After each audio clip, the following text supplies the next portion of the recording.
Blouse stitch பண்றது கூட பரவாயில்லைங்க. ஆனா இந்த ஹூக் ஸ்டிச் பண்ணதான் 1/2 hour கிட்ட ஆயிடுது அப்படின்னு ஃபீல் பண்றீங்களா?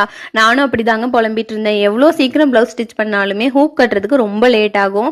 ஸோ இந்த மெத்தட் வந்து நானும் நெட்ல பார்த்து தான் கத்துக்கிட்டேன். ஆஸ் யூஷுவல் நம்ம பட்டன் பட்டிக்கு தைக்கிற மாதிரியே ஒரு பீஸ் கொடுத்து டாப் ஸ்டிச் போட்டு எடுத்து வச்சுக்கணும். அதுக்கப்புறம் இந்த மாதிரி ஒரு பீஸ் எடுத்து 2ஆ ஃபோல்ட் பண்ணி ஒரு 1/4 inch மட்டும் தள்ளி வச்சு பின் பண்ணிக்கோங்க. 1/4 inch தள்ளி வச்சு ஸ்டிச் பண்ணீங்க அப்படின்னா தான் நீங்க ஹூக் மாட்டும் போது இடையில கேப் தெரியாது. அதுக்கப்புறம் வி பட்டியில நம்ம ஆல்ரெடி வீப்பட்டி ஸ்டிச் பண்ணி வச்சிருப்போம்ல, அதுல ஒவ்வொரு வீக் நேராவும் ஒவ்வொரு மார்க்கிங் கொடுத்துக்கோங்க.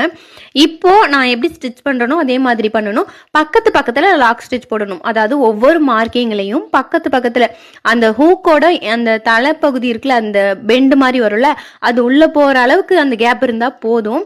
இந்த மாதிரி ஸ்டிச் பண்ண அப்புறமா நம்ம அந்த தைச்சிருந்தாலும் அந்த குட்டி கேப் கொடுத்து அந்த கேப்புக்குள்ளார இன்செர்ட் பண்ணணும். இந்த மாதிரி இன்செர்ட் பண்ணி திருப்பிட்டீங்க அப்படின்னா இன்விசிபிளா ஊக்கு வந்து உள்ள போயிடும். பார்க்கறதுக்கும் அவ்வளோ நீட்டா இருக்கும். இது எவ்வளோ இழுத்து பார்த்தாலும் பிடுங்கிட்டுலாம் வரதில்லை. நான் செக் பண்ணி பார்த்துட்டு நான் கஸ்டமர்லாம் யூஸ் பண்ணி ரிவ்யூ கேட்டுட்டு தான் நான் இதை வந்து வீடியோவாகவே போடுறேன்.